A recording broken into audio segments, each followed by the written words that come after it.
नमस्कार साथियों, आप सभी का हमारे YouTube चैनल पर बहुत बहुत स्वागत है। आज मैं NCERT क्लास 9th ज्योग्राफी का चैप्टर नंबर 1 जो भारत आकार और स्थिति। आकार जानते हैं, आकार का मतलब होता है साइज और स्थिति का मतलब होता है लोकेशन।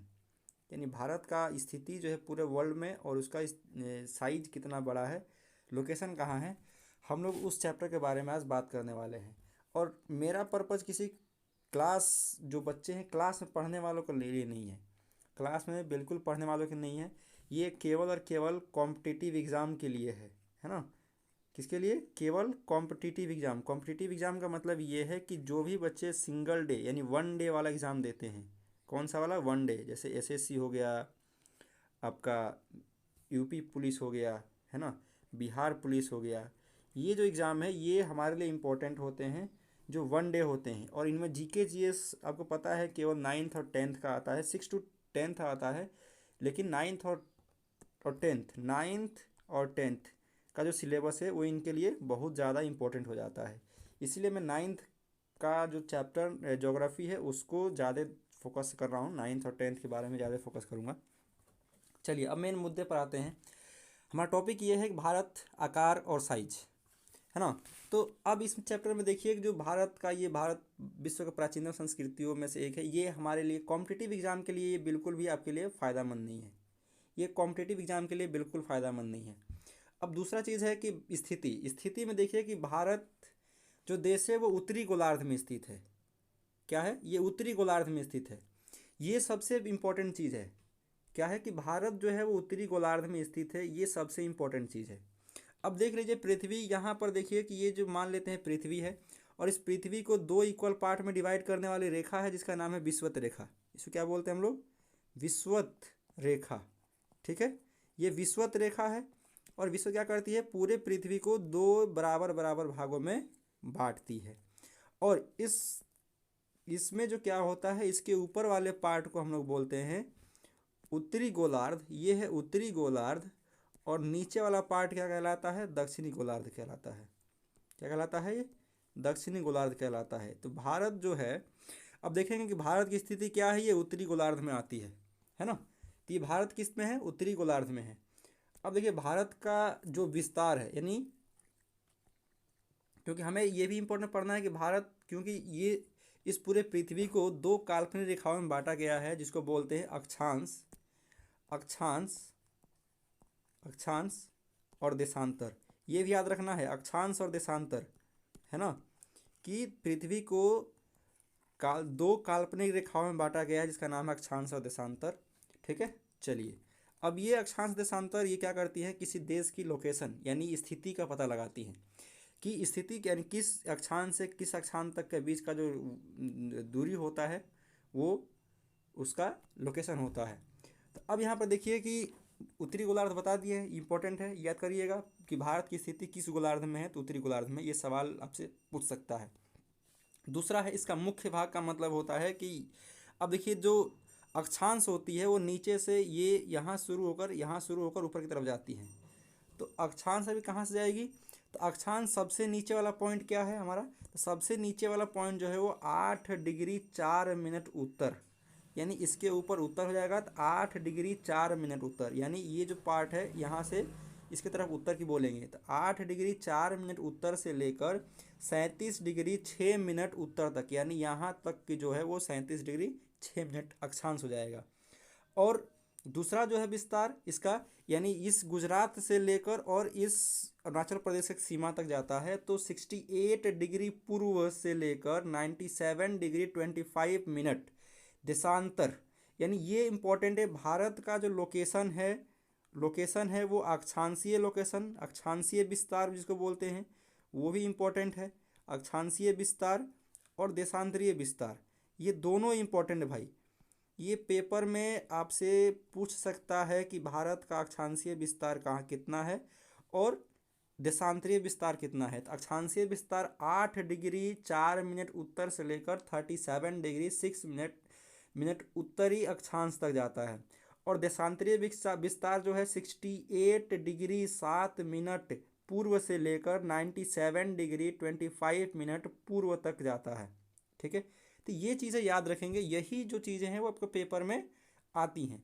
और कई सारे बच्चे इस चीज़ को रटने लगते हैं, जबकि ये एनसीईआरटी का एक तरीके से पार्ट है ना, ये एनसीईआरटी है ना। उनको लगता है कि भाई ये पूरे कहीं से पता नहीं कहाँ से आ गया है ना, उनको लगता है कि पता नहीं कहाँ से आ गया है, लेकिन ये क्या है, एनसीईआरटी का एक तरीके से पार्ट होता है। ठीक है, चलिए आगे देखते हैं। भारत का जो दोनों तरफ एक तरफ आपको पता है अरब सागर है ना। भारत का अगर हम मैप को देखें तो क्या हो जाएगा, ये भारत का मैप अगर हम लोग यहाँ देखें तो ये हम लोग का क्या है, ये अरब सागर है। क्या है ये अरब सागर है, ये बे ऑफ बंगाल है। और बे ऑफ बंगाल में यहाँ देखोगे तो हमारा अंडमान निकोबार है, और इसके साइड साइड में यहाँ पर लक्षद्वीप है, पाया जाता है। तो यही लिखा गया है कि बे ऑफ बंगाल के अंदर आपका अंडमान निकोबार और लक्षद्वीप जो होता है वो अरब सागर के अंदर पाया जाता है। ये सारी चीज़ यहाँ पर लिखा गया है, ये जो चीज़ें हैं ये देख लीजिएगा पूरा, ये भी इम्पोर्टेंट है। अगला है जो सबसे इम्पोर्टेंट चीज़ है इसके अंदर, कि भारत का दक्षिणतम पॉइंट, भारत का दक्षिणतम बिंदु, सवाल पूछता है हमसे कि भारत का दक्षिणतम बिंदु क्या है। दक्षिणतम बिंदु जो है आपका इंदिरा बिंदु है, लेकिन ये क्या है कि ये 2004 के जो सुनामी आया था उस सुनामी में ये जलमग्न का मतलब होता है कि पानी के अंदर पूरे तरीके से डूब चुका है।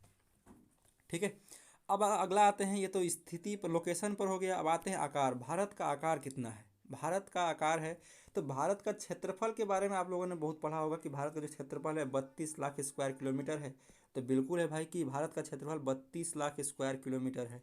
ठीक है, भारत का क्षेत्रफल 32 लाख स्क्वायर किलोमीटर है, उसमें कोई दिक्कत नहीं है। ये सब लिखा गया है जो क्या है, पूरे वर्ल्ड का क्षेत्रफल, पूरे वर्ल्ड का जो विश्व का क्षेत्रफल है उसका 2.4% है। कितना है, पूरे वर्ल्ड का क्षेत्रफल का 2.4% है, यहाँ लिखा गया है, देख लीजिए ये लिखा गया है ना। कितना है, पूरे वर्ल्ड का 2.4% है। ठीक है, अगर क्षेत्रफल के हिसाब से देखें तो भारत जो आता है पूरे वर्ल्ड के अंदर 7वां स्थान रखता है। कौन सा रखता है, 7वां स्थान रखता है ना। सबसे ऊपर आपका आता है रसिया, है ना। रसिया के बाद आता है कनाडा, कौन आता है, कनाडा। ठीक है, उसके बाद आता है आपका USA, Russia, R C U C USA, C से चाइना। ठीक है, उसके बाद ऑस्ट्रेलिया, उसके बाद आता है आपका इंडिया। ठीक है ना, ये 7वां नंबर पे 1 2 3 4 5 6, हाँ सॉरी एक ब्राज़ील भी है। चाइना से ऊपर क्या आता है, ब्राज़ील, यहाँ ब्राज़ील को भी ऐड कर लीजिएगा। तो 7 जो कंट्री हैं हमारे जो क्षेत्रफल में हमसे बड़े हैं, है ना। हम लोग 6 कंट्री जो हैं बड़े हैं, 7वें नंबर पे हम आते हैं। तो आपको यहाँ पर लिखा गया है कि हम लोग विश्व का 7वां बड़े देश हैं। भारत की स्थलीय सीमा 15,200 किलोमीटर है, और समुद्री तटीय सीमा और निकोबार सहित के साथ 7,516.6 किलोमीटर है। तो ये याद रखेंगे, भारत का स्थलीय सीमा इतना है, स्थलीय पूछेगा तो आपको 15,200 किलोमीटर है, जबकि जलीय सीमा पूछेगा तो 7,516.6। जलीय सीमा का मतलब होता है समुद्री सीमा, किसके बारे में बात करता है, समुद्री सीमा के बारे में बात होती है। ठीक है, चलिए अब इतना तो आप लोगों को ध्यान से देख लिए होंगे, है ना। चलिए आगे देखते हैं कि अगर भारत का मैप देखते हैं, हम लोग भारत का मैप देखते हैं तो देखेंगे क्या हो जाएगा कि भारत के जो उत्तरी भाग है, भारत का उत्तरी भाग है, वहाँ पर क्या है कि हम लोग उत्तरी भाग में क्या है, इंडिया है, नेपाल है। ये पूरा जो पार्ट है हम लोग का, ये पूरा क्या है, नेपाल हिमालय है। यहाँ पे पूरा का पूरा क्या है, ये नेपाल हिमालय है। और अभी बताया है कि 68 डिग्री 7 मिनट से लेकर 97 डिग्री 25 मिनट, यार इन दोनों के बीच में देखते हैं तो 30 मिनट का पूरा गैप होता है। इसीलिए याद रखते हैं कि भारत का जो अरुणाचल प्रदेश और यहाँ तक का बीच का जो समय होता है उसमें 2 घंटे का अंतर पाया जाता है। कितने घंटे का अंतर पाया जाता है भाई, 2 घंटे का अंतर पाया जाता है। ठीक है, क्योंकि 15 मिनट जैसे ही 15 जो डिग्री होता है, 15 डिग्री पर 1 घंटा होता है, और 15 दूनी 30, यानी 2 घंटा का अंतर यहाँ पर टाइम में, सूर्य उदय में और सूर्यास्त में पड़ जाता है। तो आप लोग इस बात से दिक्कत नहीं होना चाहिए, यही चीज़ हमारे ऊपर लिखा गया है। क्या लिखा गया है, यही चीज़ यहाँ देखेंगे तो ऊपर लिखा गया है कि भारत के उत्तर पश्चिम तथा उत्तर पूर्वी सीमा का नवीनतम वरिष्ठ पर्वत है, यानी जिसको बोले हिमालय पर्वत। इसके दक्षिण का भाग उत्तर में चौड़ा है, 22 डिग्री उत्तरी अक्षांश से हिंद महासागर की ओर संकरा हुआ है। यानी जो भारत का मैप देखेंगे, ये मैप देखिए, तो सबसे पहले मैप देखेंगे तो इसके अंदर क्या है कि ये जो है यहाँ से ये डायरेक्ट क्या होगा, सकरा, सकरा मतलब होता है पतला हो गया है ना। तो ये यही बात बोल रहा है कि ये जैसे ही नीचे की तरफ जाता है ये क्या हो जाता है, संकरा हो जाता है, यानी पतला हो जाता है। बात समझ में आ गई आप लोगों को? चलिए, ये इंपॉर्टेंट है भाई, ये यही चीज़ पेपर में पूछता है आप लोगों से, फिर कहते हैं कि ये पेपर में आ कहाँ से गया है। अगला है देखिए कि, और इसके अंदर सबसे इंपॉर्टेंट चीज़ देखिए कि भारत, यहाँ लिखा गया है गुजरात और अरुणाचल प्रदेश की स्थानीय सीमा में 2 घंटे का अंतर है। ये सवाल पेपर में बिहार पुलिस में पूछा था। जब इस जो 2024 में बिहार पुलिस का पेपर हुआ था उसमें ये सवाल मेरे पेपर में आया था कि भारत, गुजरात और अरुणाचल प्रदेश के बीच में कितने का समय का अंतराल होता है ना। ये इम्पोर्टेंट सवाल है कि समय का अंतराल कितना होता है, तो आप रटेंगे। रटने से बढ़िया है कि आप देख लीजिए कि 68 है और यहाँ 97 है, इन दोनों के बीच में लगभग 30 डिग्री का डिफरेंस आ रहा है ना। 30 डिग्री डिफरेंस का मतलब हो जाता है 2 घंटा, यानी 2 घंटे का अंतर यहाँ पर पाया जाता है। तो ये मेरा पिछली बार बिहार पुलिस में सवाल पूछा था, इसीलिए इम्पोर्टेंट है। आप लोग भी इस सवाल को नोट्स के रूप में भी लिख सकते हैं। अगला है भारत का मानक याम्योत्तर, यानी जो 82.5 डिग्री पर है। यानी भारत की जो जितनी भी घड़ियाँ होती हैं वो 82.5 डिग्री से ही आपको उसकी घड़ी का टाइम दिखाया जाता है, जो उत्तर प्रदेश के मिर्ज़ापुर से गुजरता है। ये भी इम्पोर्टेंट है कि भारत का मानक याम्योत्तर कहाँ से गुजरता है, किस राज्य से गुजरता है ना, किस राज्य से गुजरता है, या किस देश में, किस राज्य में स्थित है ना, किस राज्य में स्थित है। तो ये इम्पोर्टेंट हो जाता है भाई, किस राज्य में स्थित है। तो इसके लिए भी आपको क्या करेंगे, उत्तर प्रदेश, और उत्तर प्रदेश का भी मिर्ज़ापुर, कहाँ से, मिर्ज़ापुर से। ये इम्पोर्टेंट है इसलिए लिख रहे हैं, जो चीज़ इंपॉर्टेंट नहीं रहेगा उसको हम बिल्कुल भी यहाँ पर लिखने वाले नहीं हैं, याद रखेंगे सारी चीज़ें, है ना। चलिए, यही बोला गया है कि अक्षांश का प्रभाव दक्षिण में उत्तर की ओर और दिन रात का अवधि पर प्रभाव पड़ता है। चलिए, जो बता दिए हैं वही है इसका मतलब। आगे पढ़ते हैं। भारत तथा विश्व, भारत तथा विश्व के रूप में हम बताएं कि भारत जो है वो, भारत का जो क्षेत्रफल है वो विश्व का 2.4% है। कितना है, 2.4%। और दुनिया का सबसे सातवां बड़ा देश है। कौन सा, सातवां बड़ा देश है। तो आपकी यहाँ पर देख लीजिए एनसीईआरटी में बिल्कुल लिखा दे दिया गया है कि रसिया सबसे बड़ा कंट्री है, कनाडा उसके बाद है, यूएसए है, चाइना है, ब्राज़ील है, ऑस्ट्रेलिया है, और हमारा सबसे प्यारा भारत ये 7वें नंबर पर है। ठीक है, कितना है, 7वें नंबर पर। ये जनसंख्या, ये क्षेत्रफल दिया गया है, ये क्षेत्रफल जो है वो लाख किलोमीटर में है। कितने में है, ये लाख, सॉरी लाख नहीं है, मिलियन में है। किस में है, ये मिलियन, मिलियन समझते होंगे, यानी 10 लाख। ठीक है ना। चलिए, तो आप इन सारी चीज़ों को याद रखेंगे। ये 7 बड़े कंट्री का भी नाम याद रखना है, क्योंकि ये आपसे पूछ सकता है कि निम्न में से, आपको एग्जाम्पल, जैसे कि एग्जाम्पल दे देगा एक तरीके से कि निम्न में से निम्न में से क्षेत्रफल के आधार पर, निम्न में से क्षेत्रफल के आधार पर, क्षेत्रफल के आधार पर कौन सा देश भारत से बड़ा है, कौन सा देश भारत से बड़ा है ना। तो अगर आप इन 6 का 6 नाम याद नहीं रखेंगे तब कोई ये सवाल होगा ही नहीं कि रूस है, कनाडा है, अमेरिका है, चीन है, ब्राज़ील है, ऑस्ट्रेलिया है। ज़रूरी है आपको ये चीज़ें, क्या है आपको ज़रूरी है, ये पूछता है पेपर में, ऐसा सवाल बनते हैं कि निम्न में से ऐसा कौन सा देश है जिसका क्षेत्रफल भारत का क्षेत्रफल से बड़ा है। तो आपको एग्जाम्पल दे देगा इसके अंदर, ऑस्ट्रेलिया दे देगा, जैसे माने थे पहला ऑप्शन दे देगा ऑस्ट्रेलिया, है ना। दूसरा दे देगा आपका फ्रांस, फ्रांस दे देगा। चौथा दे देगा जर्मनी, है ना, जर्मनी, है ना। तीसरा हो गया ये, चौथा आपका हो जाएगा चौथा आपका दे देगा यहाँ पे अर्जेंटीना, है ना, अर्जेंटीना। ये इंपॉर्टेंट है। आज इसमें देखेंगे भाई चारों में से कौन भारत का क्षेत्र, कौन किसका क्षेत्रफल भारत से बड़ा है, तो यहाँ पर ऑप्शन नंबर पहला है ऑस्ट्रेलिया, ये इंपॉर्टेंट है, आप ठीक है ऐसे लगा देंगे। तो ये सारा चीज़ क्या है हमारे लिए, आपके लिए भी इंपॉर्टेंट हो जाता है, जो भी पेपर जो भी बच्चा जाता है वन डे एग्जाम में, तो उसके लिए ये इंपॉर्टेंट हो जाता है। ठीक है, चलिए अब आते हैं विश्व के उस पर। तो भारत का स्थान आपको बता दिए हैं कि भारत जो है वो उत्तरी गोलार्ध में है। किस में है? उत्तरी गोलार्ध में है। उसका विस्तार बता दिए हैं। और भारत जो है वो भारत के नाम पर हिंद महासागर बना हुआ है। यहाँ पे एक और चीज़ इंपॉर्टेंट दिया गया है, ये डू यू नो में देख लीजिए कि स्वेज नहर के खुलने से भारत और अमेरिका के बीच, भारत और यूरोप के बीच की दूरी जो हो गई वो 7,000 लगभग 7,000 किलोमीटर कम हो गई। ये अभी सवाल बन सकता है कि स्वेज नहर के बनने से, स्वेज नहर के स्वेज नहर के निर्माण से भारत और यूरोप की, भारत और यूरोप में, भारत और यूरोप में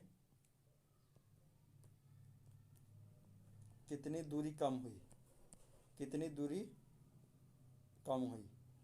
और यहाँ हो सकता है आपको ऑप्शन में दे दे, कई सारे ऑप्शन दे देगा, जैसे 7,000 किलोमीटर दे देगा, 9,000 दे देगा, है ना, 12,000 भी दे सकता है, और आपको 6,000 दे सकता है यहाँ पे।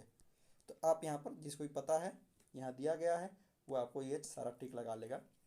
आगे चलते हैं हम, ये सारा चीज़ इंपॉर्टेंट है, जो चीज़ आपके पेपर के लिए इंपॉर्टेंट है वही बता रहे हैं, नहीं तो किताब पढ़ने के लिए तो बहुत सारी चीज़ें इसके अंदर है। अब ये जो बच्चा है वो उसके लिए, जो बच्चा पढ़ेगा वो 9th क्लास के लिए, उसके लिए हमारे लिए इंपॉर्टेंट नहीं है। ये जो हमें इंपॉर्टेंट है, कि जो हमारे लिए इंपॉर्टेंट है, जो हमारे पेपर में पूछ सकता है। अब यहाँ पर देखिए कि भारत का पड़ोसी देश हमारे पेपर में बहुत पूछता है। तो भारत के पड़ोसी देश में सबसे पहला देश है पाकिस्तान, बगल में है। ये है चाइना, नेपाल, भूटान, बांग्लादेश, म्यांमार, है ना, नीचे श्रीलंका, और इसके जस्ट नीचे जाएंगे तो यहाँ पर हमारा मालदीव भी पाया जाता है। यहाँ पर क्या पाया जाएगा? मालदीव, ये इंपॉर्टेंट है, ये मालदीव पाया जाता है। ये हमारी, अब इनमें से यही पूछता है ना कि भाई, अब पेपर में ये नहीं पूछता हम लोगों से कि भारत के इन्हीं में से कौन सा पड़ोसी देश नहीं है। ये पूछता है कि भारत के पड़ोस कौन, किस पड़ोसी देश की सीमा, स्थलीय सीमा साझा नहीं होती है। भारत के किस पड़ोसी देश का जो सीमा है वो स्थल रूप से साझा नहीं करता है। भारत के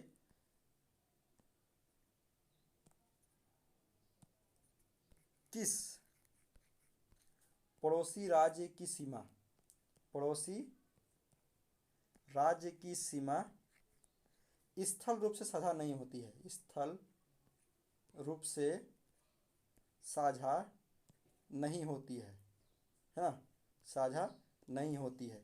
तो यहाँ पर आपको दे देगा बांग्लादेश, पहला रहेगा बांग्लादेश ऑप्शन में, दूसरा रहेगा भूटान, है ना, तीसरा रहेगा मालदीव, ठीक है, मालदीव दे देगा, और चौथा म्यांमार दे देगा। तो आप देखेंगे भाई म्यांमार की सीमा तो भारत से सजा होती है, म्यांमार की सीमा क्या होती है, भारत से यहाँ साझा हो रही है। लेकिन मालदीव की जो सीमा है वो बिल्कुल भी भारत के सीमा से स्थल रूप से साझा नहीं हो रही है। तो इसमें आप मालदीव को टिक लगा देंगे। तो इस तरीके से सवाल पेपर में अभी बन रहे हैं। अब इसमें इस मैप से एक और चीज़ इंपॉर्टेंट क्या है कि भारत देखेंगे कि यहाँ से बोला गया है कि उत्तर से लेकर दक्षिण की जो दूरी है वो 3214 किलोमीटर है ना, और पूरब से लेकर पश्चिम की दूरी कितनी है, तो 2933 किलोमीटर है। ये भी पूछता है कि भारत के उत्तर से लेकर दक्षिण के बीच में कितनी दूरी है, और पूरब से लेकर पश्चिम के बीच में कितना दूरी है। ठीक है, ये सारा सवाल ये पूछता है। और इधर हमारे लिए कोई इंपॉर्टेंट चीज़ नहीं है इसके अंदर कि हम किस किस क्षेत्र से कितना हम लोग ट्रैवल करते हैं, क्या करते हैं, उससे हमें कोई मतलब नहीं है। अब आते हैं भारत के डायरेक्ट डू यू नो पर। यहाँ पे देखिए डू यू नो इम्पोर्टेंट क्या है कि जब हमारा देश आज़ाद हुआ था 1947 में, तो हम लोग उस समय दो तरह के राज्य थे, एक था प्रांत और एक था रियासत। प्रांत का मतलब वो था जो अंग्रेज़ों के डायरेक्ट कंट्रोल में था। प्रांत वो था यानी प्रोविनेंस जो अंग्रेज़ों के डायरेक्ट कंट्रोल में था। किसमें? डायरेक्ट कंट्रोल में था। जबकि रियासत क्या था? जो नवाबों के कंट्रोल में थे, यानी राजा महाराजाओं के कंट्रोल में था, है ना, जो राजा महाराजाओं के कंट्रोल में था उसको रियासत बोला गया। और इन दोनों को मिलाकर हमने पूरे भारत को, जो सरदार पटेल जी हैं उन्होंने इन सबको मिलाया और मिलाकर भारत का निर्माण किया। इसीलिए सरदार पटेल को भारत का बिस्मार्क भी कहा जाता है, क्योंकि बिस्मार्क ने जर्मनी का एकीकरण किया था और भारत के अंदर सरदार पटेल ने भारत का एकीकरण किया था। यानी 500 जो कि करीब 550-60 के करीब जो रियासतें थीं उनको एक साथ मिलाना बहुत ही मुश्किल टास्क था, लेकिन सरदार पटेल ने इस कार्य को करके दिखाया था, इसीलिए उनको भारत के बिस्मार्क भी बोला जाता है। चलिए, अब भारत के पड़ोसी राज्य यहाँ देख लीजिए, भारत में कितने राज्य हैं। हाँ सॉरी, वहाँ पर अफगानिस्तान भूल गए थे, तो अफगानिस्तान यहाँ पर दिया गया है भारत के पड़ोसी राज्य के अंदर। ये अफगानिस्तान है, पाकिस्तान है, चाइना है, नेपाल है, यहाँ पर भूटान है, बांग्लादेश है, म्यांमार है, श्रीलंका है, और यहाँ पर देखिए मालदीव। ये इस वाले मैप में दिया गया है मालदीव के बारे में। ठीक है, भारत में आपको पता है कि 28 राज्य हैं, है ना, 28 राज्य हैं और यूनियन टेरिटरी भी हैं। जैसे कि यहाँ पर देखिए अंडमान निकोबार, ये पूछता है कि अंडमान निकोबार किस भारत के बंगाल की खाड़ी में भारत के कौन सा केंद्र शासित प्रदेश है, तो अंडमान निकोबार है, ये सब सवाल बनता है। लक्षद्वीप हमारे यहाँ पर है, तो ये हमारे लिए ज़रूरी है। ठीक है, अब एक और चीज़ यहाँ पर देखिए कि जो भारत का जो श्रीलंका है वो भारत से, श्रीलंका जो है ये भारत से पाक स्ट्रेट से जुड़ा हुआ है। किससे जुड़ा हुआ है भाई? पाक स्ट्रेट, है ना, किससे? पाक स्ट्रेट। स्ट्रेट का मतलब होता है जल संधि। क्या होता है भाई? कि पाक जल संधि से जुड़ा हुआ है। ठीक है, जल संधि। तो भारत और श्रीलंका के बीच में एक जल संधि है जिसका नाम है पाक जल संधि। क्या है? पाक जल संधि। चलिए, ये इंपॉर्टेंट था। और इस चैप्टर के अंदर और कुछ भी इंपॉर्टेंट नहीं है, ये हमारे लिए वन डे एग्जाम के लिए इसमें अब कुछ भी इंपॉर्टेंट नहीं है। जैसे यहाँ पर दिया गया एक और चीज़ देखिएगा कि दक्षिण में समुद्र पार हमारे पड़ोसी दो द्वीप समूह राष्ट्र श्रीलंका और मालदीव हैं। भारत और श्रीलंका के बीच में छोटा समुद्री रास्ता पाक जल संधि तथा मन्नार की खाड़ी है। मालदीव लक्षद्वीप समूह के दक्षिण में है, यानी मालदीव लक्षद्वीप समूह के दक्षिण का मतलब होता है नीचे वाले में है। ठीक है, और आगे नीचे इससे हमें कोई संबंध पता, उस हमें कोई मतलब नहीं है। तो इस चैप्टर से हमें इतना ही इम्पोर्टेंट था। अगर इसके अंदर से और कुछ इसमें 1 मार्क्स लगा लेते हैं तो देख लीजिए यहाँ पे कि कर्क रेखा किस राज्य से नहीं गुजरती है। कर्क रेखा किस राज्य से नहीं गुजरती है, तो आपको पता होगा कि एक ट्रिक हम लोग पढ़ते थे बचपन में, अभी पढ़ते हैं जब कंपटीशन में होते हैं, तो मित्र पर गमछा झार, मित्र पर गमछा, है ना, गमछा झार। ये ट्रिक होता है कि कर्क रेखा किस किस राज्य से गुजरती है, उसके लिए ट्रिक बनाया गया है ना। अब मित्र से क्या हो जाएगा हम लोगों का? मित्र से मिजोरम, क्या हो जाएगा? मिजोरम। त्र से त्रिपुरा, ठीक है। प से पश्चिम बंगाल, र से राजस्थान, है ना, ग से गुजरात,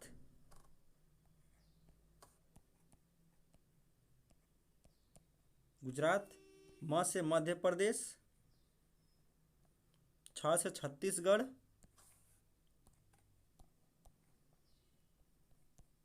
झ से झारखंड,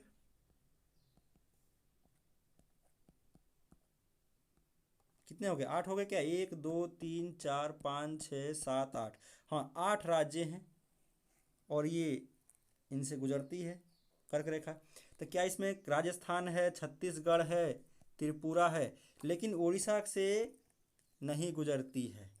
तो ये जो 4 ऑप्शन दिए गए हैं इसमें से आपको ध्यान रखना है कि मित्र पर गमछा झार वाले में जो उड़ीसा है वो उड़ीसा उस वाले ट्रिक में नहीं आता है, तो ये उड़ीसा हो जाएगा। तो सवाल है भारत का पूर्वी देशांतर कौन सा है? पूर्वी देशांतर पूछा है आपसे, तो पूर्वी देशांतर 97 डिग्री 25 डिग्री 97 डिग्री 25 मिनट पूर्व। उत्तराखंड, उत्तर प्रदेश, बिहार, पश्चिम बंगाल और सिक्किम की सीमाएं किस देश को छूती हैं? तो अभी बताए ना कि भारत के पड़ोसी देश को भी ध्यान रखना है। भारत का पड़ोसी देश नेपाल का जो नेपाल है उसकी सीमा देखिए किस किस से लगती है, तो उत्तराखंड हो गया, उत्तर प्रदेश हो गया, है ना, यहाँ पर देखिए बिहार हो गया, और इस यहाँ पर देखिए बिहार के साथ पश्चिम बंगाल की भी सीमा यहाँ पर लगती है, यहाँ इस वाले छोटे से पार्ट में पश्चिम बंगाल की सीमा लगती है, और ये हमारा सिक्किम हो गया। तो 1 2 3 4 5 6, सॉरी 1 2 3 4 5, तो 5 राज्य की सीमा नेपाल देश से लगती है। देखिए कौन कौन से राज्य यहाँ पर है। उत्तराखंड की लगती है भाई, बिल्कुल लगती है। उत्तर प्रदेश, बिहार, पश्चिम बंगाल, सिक्किम, यानी यहाँ पर ये इसका आंसर होगा नेपाल। ग्रीष्मावकाश में आप यदि कवारती जाना चाहते हो तो किस केंद्र शासित प्रदेश में जाएंगे? कवारती आपको पता है, कवारती जो है वो लक्षद्वीप की राजधानी है। कवारती लक्षद्वीप की राजधानी है, तो कवारती अगर हम जाएंगे तो इसका मतलब हमें लक्षद्वीप की तरफ जाना पड़ेगा। एक और चीज़ देखिए यहाँ पर ध्यान से कि मेरे मित्र एक ऐसे देश के निवासी हैं देश जिस देश की सीमा भारत के साथ नहीं लगती है, यानी इस चारों में से किसी कोई एक ऐसा देश है जो भारत का पड़ोसी देश नहीं है। तो आपको पहले गिनवाए थे भारत के पड़ोसी देश कौन कौन से हैं, तो नेपाल है, भूटान है, चाइना है, म्यांमार है, बांग्लादेश है, पाकिस्तान है, अफगानिस्तान है ना, और नीचे आ जाएंगे तो हमारा श्रीलंका और मालदीव। तो आप इनमें देखिए तो नेपाल, भूटान, बांग्लादेश, नेपाल, लेकिन ताजिकिस्तान की सीमा हमारे देश से नहीं लगती है, तो ये इसका आंसर हो जाएगा। ठीक है, ये क्या हो जाएगा इसका आंसर? ताजिकिस्तान हो जाएगा। चलिए आज हम लोग इस चैप्टर को यहीं ख़त्म करते हैं। यही जो इम्पोर्टेंट चीज़ है जो क्या है वो पूरे पेपर में इसी तरह का सवाल आपसे पूछे जाते हैं और ये इम्पोर्टेंट हो जाते हैं। एनसीईआरटी इतना इम्पोर्टेंट है कि समझिए कि बिहार पुलिस में केवल एनसीईआरटी को पढ़कर मैं 70 प्लस मार्क आया था, correct 70 plus.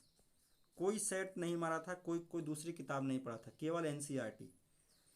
NCERT is the key of success for any one day exam, है ना।